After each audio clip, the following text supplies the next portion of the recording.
Good evening, Peter Fury. Good evening, Ingham. Thank you so much for talking to Bayloric TV. Always a pleasure, as usual. Thank you. Happy New Year, first and foremost.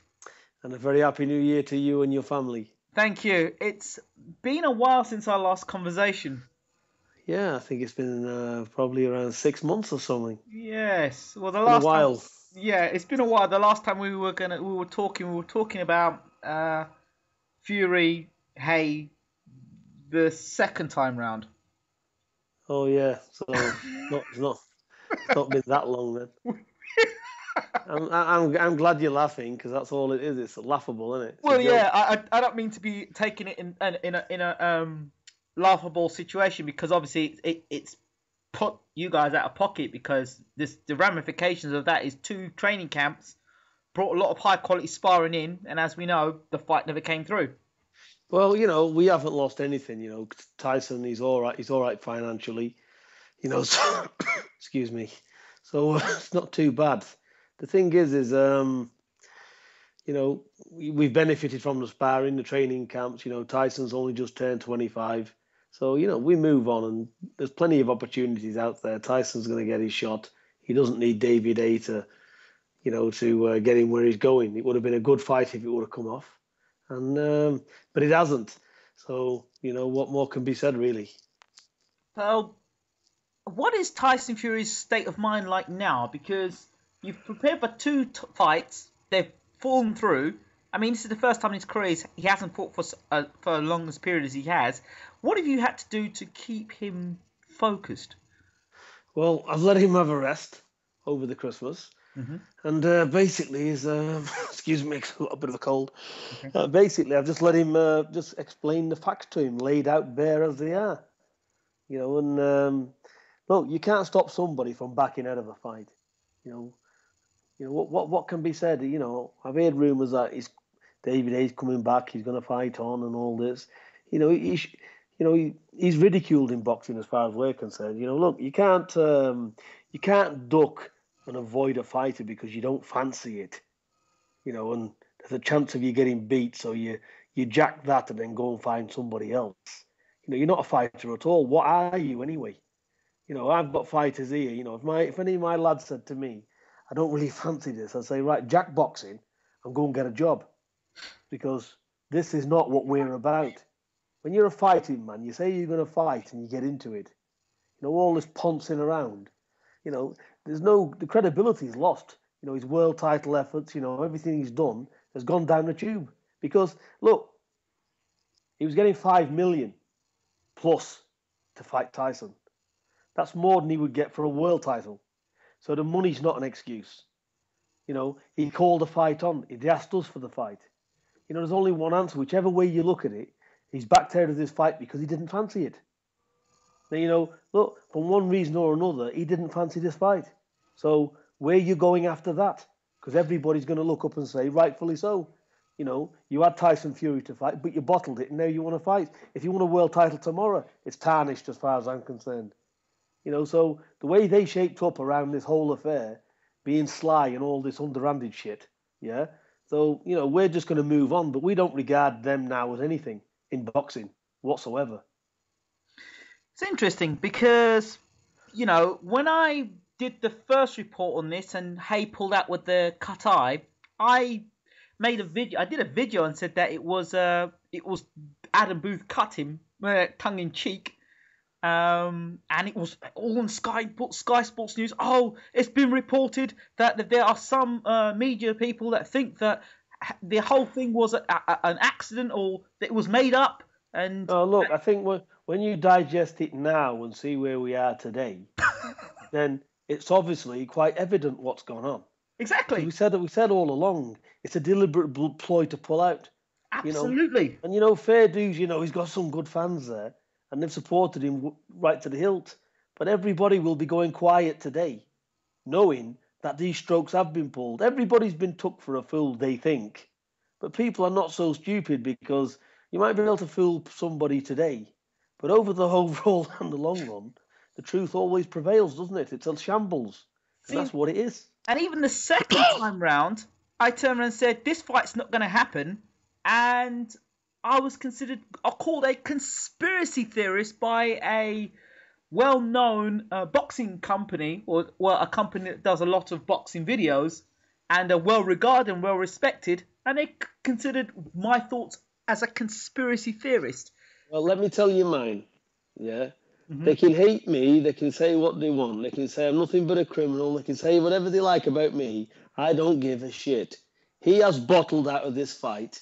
All these cuts and everything else are deliberate because that's the only way you can slip out of a contract. And they are both occasions how he slipped out of a contract. The contract was watertight. They knew that, and they slipped out of it the same way as they done with Manuel Char. You know, when you have an injury, it's known in common fact the best way and the only way of pulling out is an injury. So it's all false bullshit.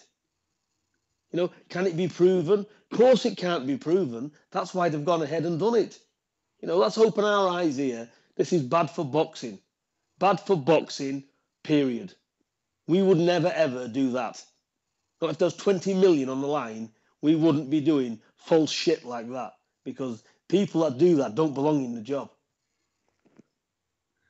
Now the pictures of David Haye in the hospital, laid out after a 5-hour surgery. A lot of people are asking the question now: how's he able to get back in the gym so quickly? And you know,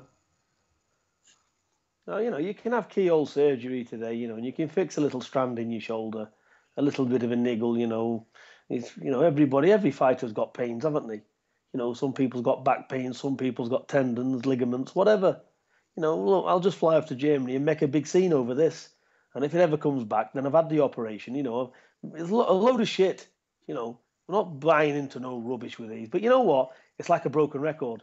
We want to move on and forget that load of shit, because that's what it is.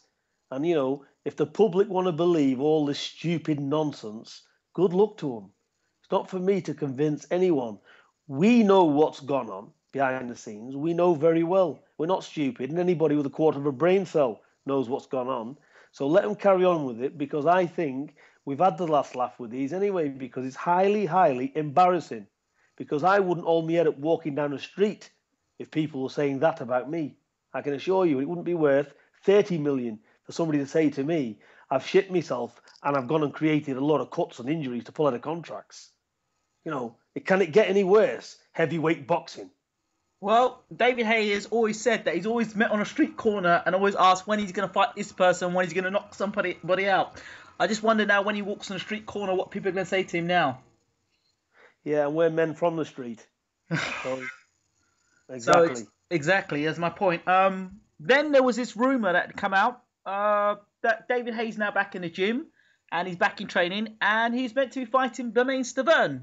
Now, at that point, I said, enough of this. I'd been reading it 3 or 4 days, had enough of it, and I contacted Bermain Stavern today. And according to Bermain Stavern, he's calling Haye a liar and a jackass, basically, saying that, you know, it's not going to happen. It's not on. That Haye's just lying and trying to make more attention for himself. You know what? It wouldn't bother me if he fought for the world title in the morning and fought Klitschko and done what he wants. I'm not interested in him. You know, let him get on with it. You know, he's a chapter that's gone. All they've done is messed us around, and but we move on. Okay. You know, it hasn't affected us. You know, we've just held up a year, but you know, we've got plenty of good opportunities out there, and we'll be taking them. So expect Tyson to be out busy, and you know, we just move on to bigger and better things. You know, let's face it, it wasn't a world title fight. You know, so to us, everybody was building this fight up to be something. It wasn't that special to us. We didn't even see what all the hoorah was about. So basically, it wasn't a world title fight anyway. So we're moving on. We've just been put back to achieving our goal. But let me just say this about being put back. We haven't really been put back, because let's just say we'd have fought, what's the guy called from the Bulgarian guy? Pulev. Pulev. If we look, Pulev got mandatory when he beat Thompson. You know, he's been put in the wardrobe. You know, so it's all political goes on. So even if Tyson was mandatory, he wouldn't get a crack at Vladimir anyway. So you know, we haven't lost anything. I think I'm going to advise Tyson. Let's just get to work and get busy and get fighting. And as the fights come up, we'll take them. And I'm listening to all these challenges from people way back down the ladder who want to fight Tyson. Oh, sure. Look, we want to fight Klitschko in the morning. We ain't going to get it. So my advice to them is, it's all right shouting the odds over Twitters, wanting to fight Tyson Fury, but their camp and their promoters are not in touch with Hennessy Sports.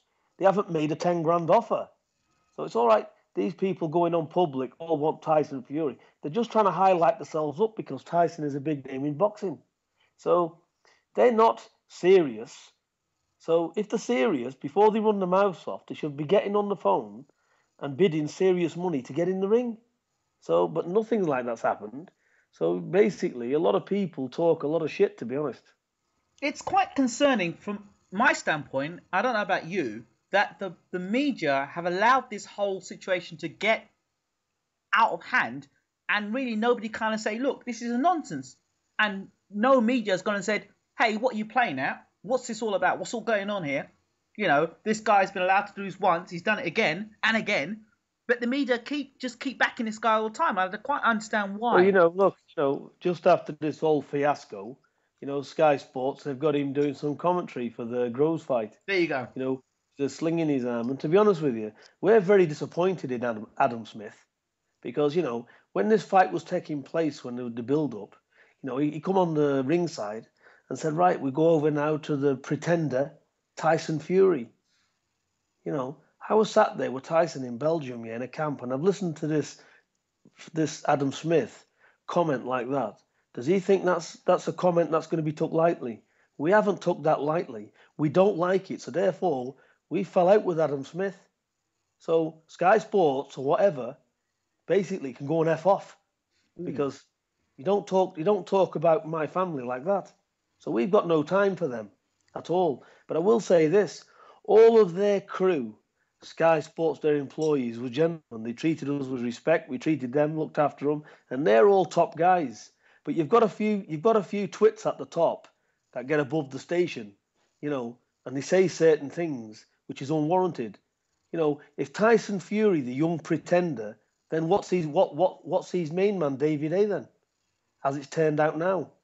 So there's no comments there, is there? So basically, we're not amused with that lot. So let them carry on. We don't even need them anyway. So Sky Sports can move on. We'll go other directions.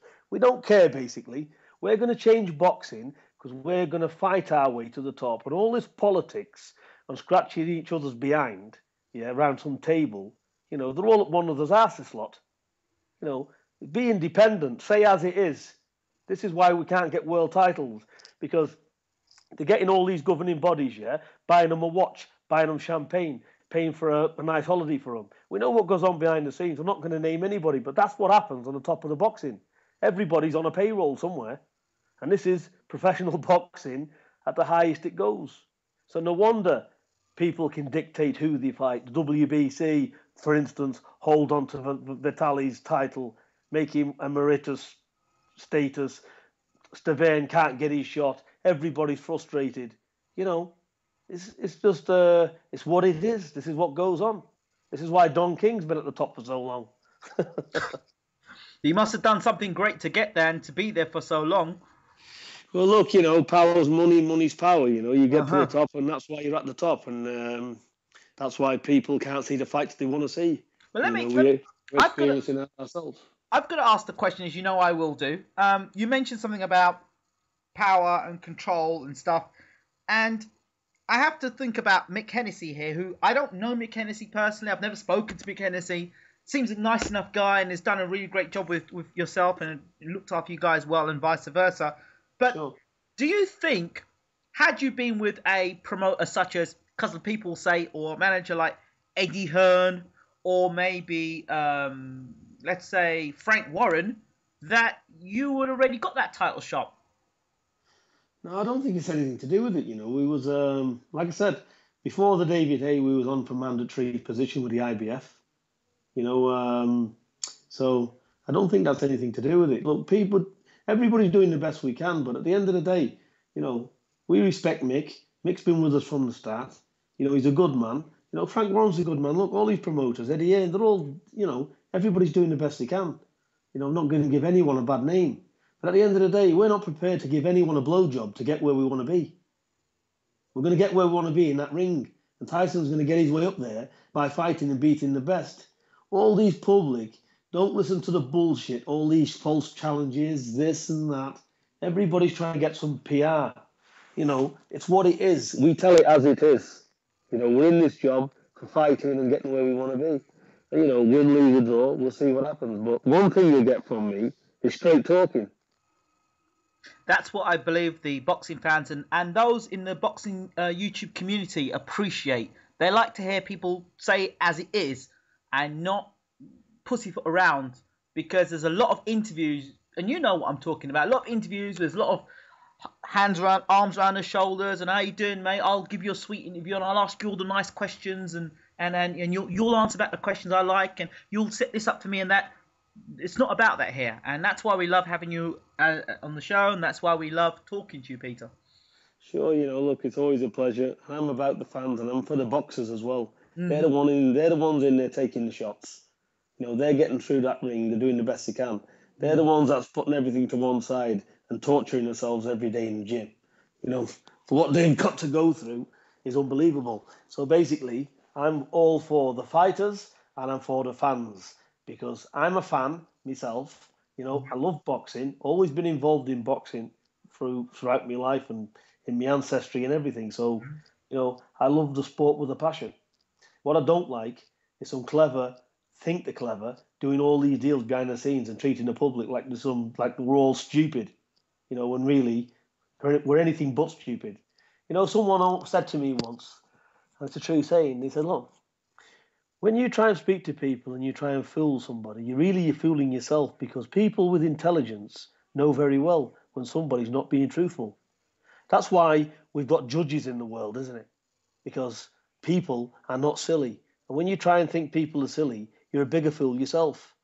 So that's just the way life is. People should be real, get down to it, and let the fighters fight. Because there's many a good fight out there that could be made, but it's all political rubbish. So, what is the single most positive lesson you've learned in 2013, despite not having a fight? Well, you know, I don't think we've learnt any lesson, because this is a one-off. You know, I've never seen anything the likes of this, to be honest. So I don't think a lot of promoters and fighters would ever do this, to be honest. It's definitely a one-off. You know, so we haven't really learnt anything. You know, it's just what it is. So you know, we move on, and these things happen. You know, look, I'm sure Muhammad Ali, you know, all the great fighters, they've all had these shenanigans going on in the past. It's not new to boxing, so we're not the first and won't be the last. So we just take it and get on with the new year. So, as you said, it's a unique situation for yourselves and a one-off. How did that, in terms of training for the rescheduled fight, how did that sort of, with yourself, how were you able to remotivate Tyson for that? Because that must have been difficult when you both in yourself are thinking, hold on, this fight might not even happen, but we've got to push through and train anyway. Well, excuse me. Me and Tyson, when we went back into training camp, we spoke about this, and we was both of the opinion this fight's not going to happen. So we was between a rock and a hard place, really. So the only way we got our heads around it, we said, look, let's get back into training, and if this fight doesn't come off, then we've got Mick Hennessy looking by other routes while we speak. So at least if this fight doesn't happen, we take another one. The only good thing what happened with this fight is we got to know pretty early that it wasn't going to happen. So it put us all out of our misery, which we knew the foregone conclusion anyway. We knew from the very first cut that this fight is history.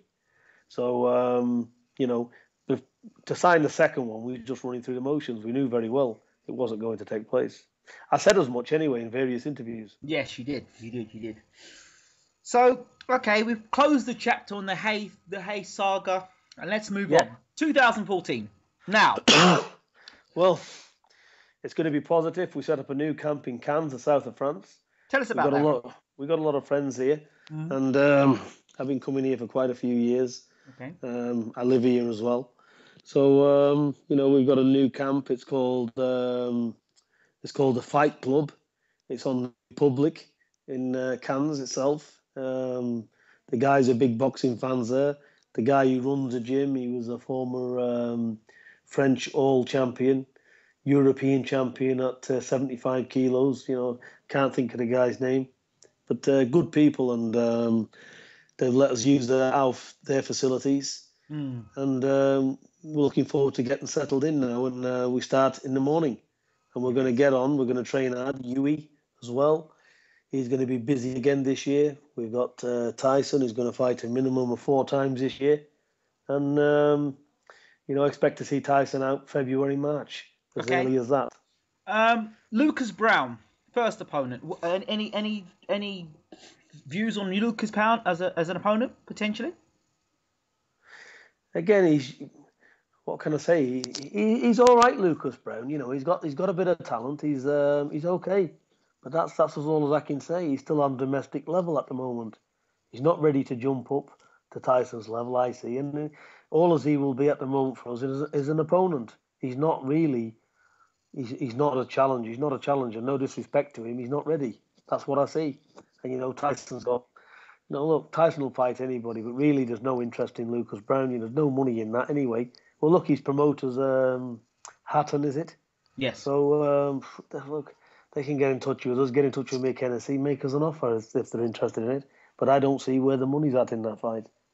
But Lucas Brown, he's good. He's coming on, and I think he's a pretty decent fighter. I just don't think he's from the performance of what's his name, who we beat. What's he called? Towers. Yeah, it's not much to go off. That was listen, it's what it is, isn't it? So what can I tell you? But he needs to step up. He's beat Towers and he's beat James Toney, though.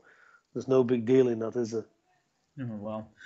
Derek Chisora, and I spoke to Tyson in one of the interviews previously and said, would you fight Derek Chisora again? He went, no, not really, because I've beaten him once before. Why do I want to go back? Chisora's a bum.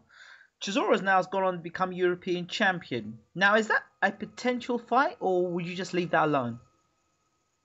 Well, you never know. Chisora's doing very well. He's European champion. He's winning. He beat Malik Scott, who was a good opponent. Mm-hmm. So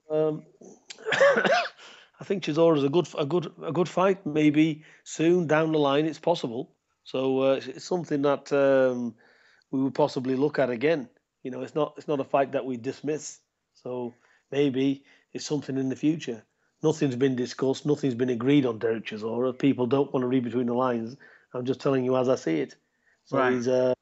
He's a fight that could possibly happen. To be honest, on domestic level fighters, Chisora's at the top of the list because he has mixed in world circles. So he's up there on an English level. If anybody was to challenge Tyson Fury, it would be Chisora because he's got the right to fight for it. Because him and Tyson has mixed on similar levels. The rest of them, they haven't, nowhere near. Right. Okay. So, Chisora's a possibility. Andy Ruiz. I heard that name be thrown around a bit. Who? Andy Ruiz. Andy Ruiz Jr. Yeah, Yes. He's also I like him as a good fighter. I heard his name connected to Tyson Fury. Yeah, I think they showed an interest, and it's something that there's loads of things we're looking at. But you know what? It's like guessing in the wind. Because until we sit down with Mick Hennessy, we've all relaxed over the Christmas. We've not spoken. We've had a few conversations, me and Mick on the phone, but nothing about boxing. Just on a personal level. Yeah. So basically, Mick's coming over, I think, this week to the south of France to see us. So until we sit down and we go through our plans and what we're looking at and who's possibly next and the route we're going to take, and also me and Tyson's only just got back together again since the fight was called off with David A. So we've only spoke again on the phone on a personal level outside of boxing. So Tyson's only arrived here yesterday morning. So we've never really had a chance to sit down and discuss anything. So I think we're going to find out, get a plan together, and by the end of this month, we'll all know where we're going and who we're going to fight. Right. The story about Bermain Stavern, because I know Tyson tweeted about trying to get the fight in Manchester. How close was that, or was that never going to happen? I'm not sure. Staverne's got another fight now with Areola, hasn't he? Yes, he has. That's been ordered by the WBC, so that's going to have to take place. Yes. So I quite like Staverne. I think he's a very good fighter. People underestimate him, but me looking at it, I see Staverne as a very, very good fighter. He's a good heavyweight, and I think he'd be too much for David, the likes of David A. I think Areola will be a good fight again, because Areola will be a lot more in condition this time. But unfortunately, Areola is made for Staverne because he comes in. Straight And Staverne, with him being short and compact, he lets his shots go fast. So, I think he's a bit tailor-made. So I see another decision going Bermain Staverne's way again. Absolutely. Have you ever thought about Mike Perez? Because a lot of people talk about Mike Perez as the dark horse in the heavyweight division. Yeah, Mike Perez, he's in the Who Wants Him club. Tell me about it. He's a Cuban in Ireland. Excuse me. Perez is a very good fighter. I was very impressed with his last fight. He's a very good boxer. Tyson sparred with Perez when he first turned professional, when he was an amateur. Okay. And he sparred with him over in Ireland. He done 2 spars with him. So we know all about Perez. Perez is a good fighter, and he's coming on, and he's going to do big things. But again, Perez has got to go the long route, and the fight's what nobody wants. Perez is going to have to take, because this is the boxing world. So yeah, but it comes down to this: why would Tyson fight Perez for peanuts and take a gamble when Tyson can fight for a few million for a title or something? It doesn't make sense. See, boxing fans don't understand that. People with boxing knowledge and understand boxing management understand that. It doesn't make no sense. But boxing fans, Tyson Fury won't fight Perez, therefore he's ducking him. Yeah, No, they've got to look at all things. There is a money aspect to it as well, and there's just no point. Look, when you're fighting a world-class fighter, look, it's like Tyson v. Hay. There was millions of pounds at stake. So Hay had no need to duck out of this fight. He was getting well paid. So it's like we tried to make Wilder. We tried to make that fight. Their team wanted it. I'm not talking about Golden Boy. I'm talking about his direct team. His trainer, his manager, them people, they wanted it. Wilder wanted it.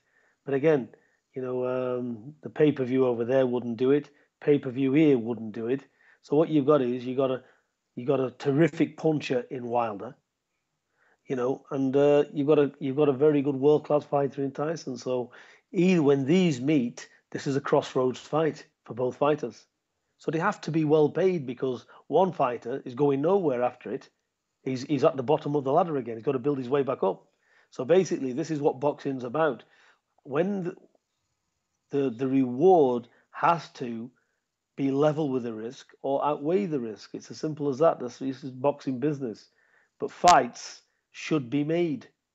And, and a lot of it is not coming down to the money. Even when the money's on the table, there's all politics and they're swerving it for other reasons. So, but getting back to Perez, Perez will only get what he's going to get when he's got a world title and he's got something to defend. Apart from that, nobody's going to be interested in him. Tell me about it. I think you put Perez and Pulev in the same category. Who needs them? Who wants them? Again, that is the case. Pulev originates from Bulgaria, so he's not going to have a massive fan base in Germany because he's a Bulgarian. Yeah. So again, that fight was when that fight was being talked with him and Tyson. Well, you might as well throw peanuts out the door to what was being offered for that fight. So again, he's a good fighter, Pulev, underrated, but again, no money in it. Okay. Can I throw a suggestion as a opponent? Yeah, go on. Tony Thompson. Again, what does that prove? Tony Thompson's what, 44, 45, is he? Mm-hmm. Okay, he's beat David Price. Yes. David Price was a 15-fight novice anyway. Okay. Everybody was overhyping the guy. We always said what he was anyway. Okay. He was an amateur in a professional world. Okay. So no disrespect to Price, that's what it was. So the achievement in beating him was great because you've got an old guy at the end of his career come in and done what everybody thought was a big prospect. But that's where it starts and ends because he then fights Pulev. And although he held an account for himself, he lost wildly. He lost widely. It wasn't a close fight, was it? So Agreed. basically, where's the mileage in that? Okay, let's turn it this way. Okay, Tony Thompson and Fury had words. It was well discussed that Fury and Thompson could fight. That's one way. The second thing is Fury wants a warm-up fight, so it would be a nice warm-up fight. Everyone knows who Tony Thompson is. Tyson Fury's supposed to beat Tony Thompson, and Tony Thompson should get beat by Fury. That's the theory. So that's throwing that out there, and it's not a bad fight if it's a warm-up fight. If everyone understands what it is, Tyson Fury hasn't fought for a year. He's coming back and he's fighting against Tony Thompson, who's no bum. Tony Thompson's not a bum, and let me say this to you: any man that gets in the ring has got a chance of winning. Right. That's for sure. So nobody's going to be underestimated by me in any shape or form. Right. Every heavyweight's a dangerous heavyweight. Absolutely. We know what the favourites are. Looking at it, of course we're confident. Yes. But that's as much as you can be. You can never be 100% in this boxing. Mm-hmm. So that's where we are. But look, we're going to sit back. We're going to have a look, and if Tony Thompson comes up on his opponent, whoever comes up on as an opponent will be taking fights, but. We have to look and see and plan things out. This is a business as well. Mm-hmm. There's no money in these fights you're talking. All of these fights are is keep busy fights. Yes. So that's what they are. They're nothing big to us. They're nothing big for anyone really. They're just for the hard fight fans. It's something they'd like to see. So well, I'd like to see many a fight for free sat in my sofa on the television. So it's one of them, isn't it? It's one of them. Absolutely. The ranking system, because I believe Kevin Johnson, Tyson Fury fought and beat Johnson for an eliminator, and then he beat Cunningham for another eliminator. So what's going on with the rankings? Tyson needs to move down the rankings in a few of them. So what's going on there? Is it probably because of the inactivity? I don't know. Rankings. What are they? World titles today. Look, the world title that matters. Vladimir Klitschko's got the belts. And the bottom line is, let's face reality, Vladimir Klitschko is fighting who the hell he feels like fighting. Because look, you can't blame Vladimir Klitschko. When you're filling 50,000 arenas with a bum, why would you fight a serious contender and risk losing that revenue? So, everybody's between a rock and a hard place, aren't they? He's at the top. If he can fight the Pianettas of the world or whatever, and get the same amount of money as fighting, say, a top-ranked heavyweight, so why should he? He's a businessman, isn't he? But it's bad for boxing, but that's the way it is. He is being able to pick and choose who he wants, and this is what I say again about the governing bodies. So he's not the fighter's not to blame. It's the governing bodies, isn't it? They're to blame. Well, he's fighting Alex Leapai, I believe it is. That's next. That's scheduled for April or May to fight. Yeah, look, he's not on Vladimir's level, is he? Come on. Absolutely not. Didn't he? He got stopped with Kevin Johnson, didn't he? I believe in Australia, in his backyard. But he beat who did he beat? He beat Boystoff in his last fight. Yeah, and who's Boystoff? Boystoff is a light middleweight, jumped up to an heavyweight. And God only knows what he's been on to put on that weight. At the end of the day, look, he didn't belong in the heavyweight division. We offered him that fight. He pulled out, remember? Yes, I remember. He done another David A. So, look, there's no surprises there. So, basically, it's just a shambles. Of course, Leapai's not ready for Vladimir Klitschko. Of course, it's another warm-up fight. He's an opponent. But still, he's going to fill 50,000 seats with him. So that just shows my point, what I'm saying.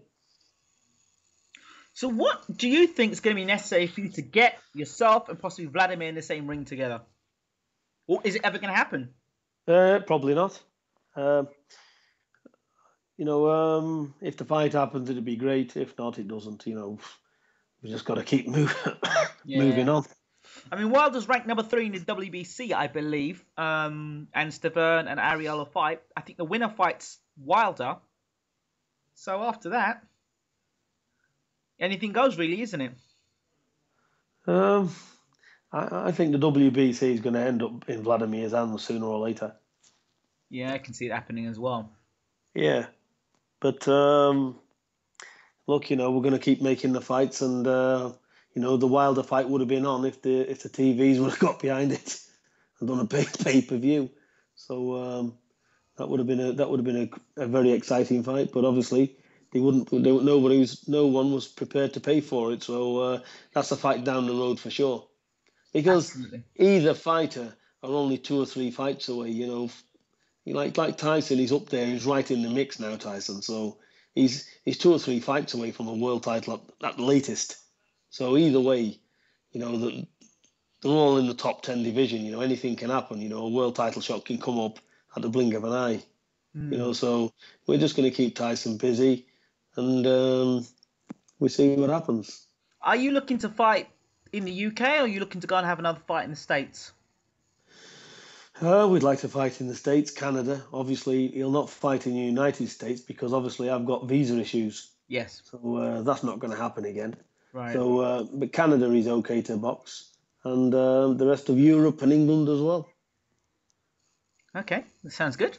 Let's talk about Hughie Fury, because he's been doing a lot in 2013. He was one who fought quite a lot every month. I believe he was fighting.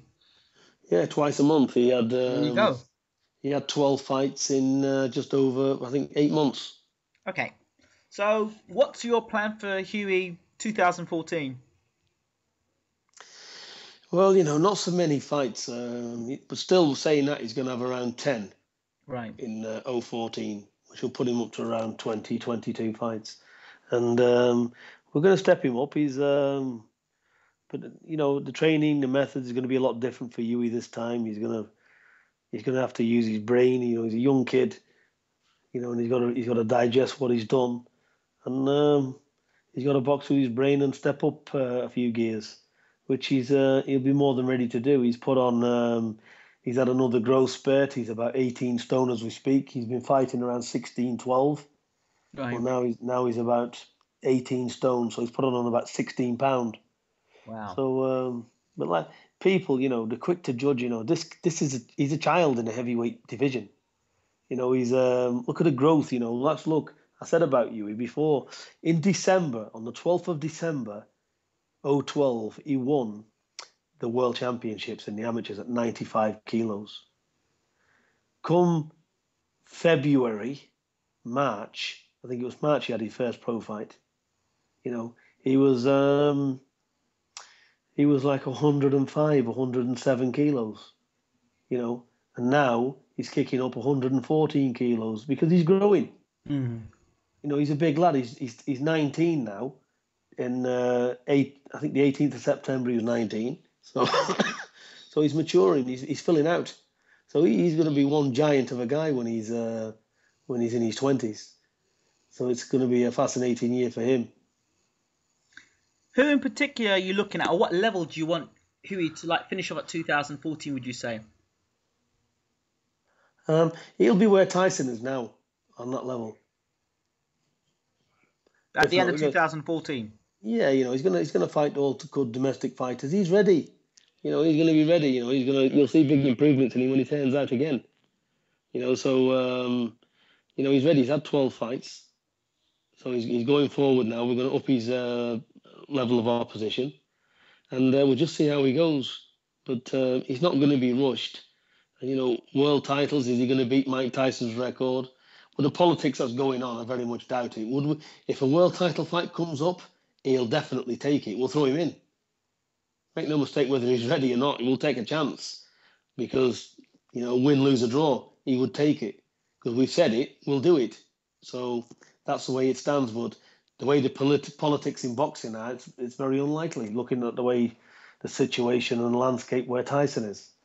But certainly he's going to be on a world level. I expect him to be roughly around in the top 10 in the world by the end of 014. Wow, that's some big plans there. Big plans for Hughie. He's a talented kid, and I do see him as being he's definitely one for the future of boxing. I don't know Like, when, because it's early days. He's young, mhm. but sooner or later, he's got a massive future ahead of him. I've got to mention Anthony Joshua. I could not have this conversation. We're not talking about Anthony Joshua when you talk about Hughie Fury, because he's another young man. So he's won the Olympics. Yeah.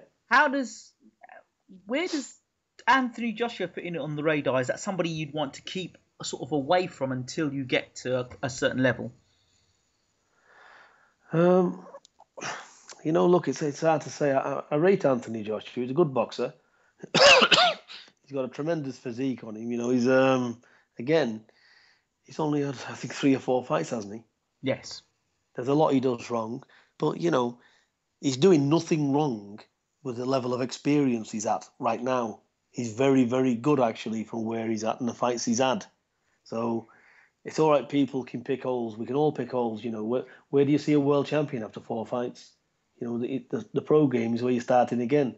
Has he got the potential? Yes. Can he be something great? Yes, he can. The same as my own son. He's got the same as him. So they've all got it there to do. Will they make it? We have to see. Nothing's sure in life. Absolutely But not. fights can be made. It's all about again the risk reward.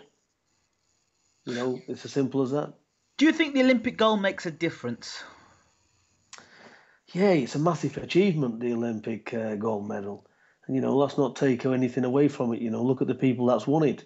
You've only got Audley Harrison, who's not lived up to his expectations, but everybody else has won the gold medals. They've all done well. They've gone on to win world titles and everything. So I think it's a massive achievement for Joshua to win that world title and to win his gold medal. And we wish him all the best. And to be honest, he seems a very nice young fellow as well. Mm-hmm. So again, look, just because I've got sons and they're in boxing and they're in the heavyweight division, it doesn't matter to me. I'm a fan of boxing. I like to see. I'm a boxing purist. If they're good, they're good. I enjoy it. And if they're not good, I've got no interest in it. It's simple as that. Okay, and in closing, Vitaly Klitschko has retired. What are your thoughts on the champion? What, as our champion? Yes. I like the way they conduct themselves in the ring and out of the ring. Mm-hmm. I think Vitaly's been a great champion. They've both fought everybody, and I respect the Klitschkos. I like them. I like the way they fight. And look, like I said earlier, it's not their fault why the governing bodies allow them to do what they do. The businessmen at the end of it. But ultimately, I respect both of them. I think they're tremendous fighters. To defend the title so many times, and two brothers to do what they've done and come from nothing and end up where they've got is a tremendous, tremendous feat. And anybody trying to criticise or put down their achievements would be a fool. So they're very they're a class act, and they deserve all the status they get. And they're definitely going to go down. They will go down in history as top world champions, which they are. And I think Vitaly, very, very good fighter. It's a shame he never got his career-defining fight, to be honest. And which one is that? Well, he didn't. I mean, he fought Lennox Lewis and got beat by Lennox, but it was a big fight. It was a tough fight. But he never got that career-defining fight. That fight that really defined Vitaly's his era. Yeah, it's life pans out. You could say the same about Mayweather and Pacquiao. Yes. What can you do? It's they can only fight who's there to be fought and who's in front of them. Absolutely. But I don't think it. It's what it is. You got to judge fighters on what they've achieved and where they are today. And they've done exceptionally, exceptionally well, haven't they? Would you put Vitaly down as an all-time great heavyweight? Well, yeah, why not? Yeah. There's other heavyweights there, so it's all about different eras, isn't it? So Yes. he's in this era, and he's done very well. So he's got to go down as one of the all good heavyweights for sure. Absolutely. Same as Vladimir. So the world champions, anybody that's a world champion and defended it, they're in the history books. How many people win world titles and defend them? Very true. Peter Fury, once again, it's a pleasure. Thank you so much for talking to Bayloric TV. You're very welcome. I apologise for the cough and everything else. I'm falling to bits here, but that's what it is. But anyway, listen, I wish you all a happy new year to the boxing fans around the world. And let's get on and have a fantastic new year of boxing. Thank you very much, Peter Fury.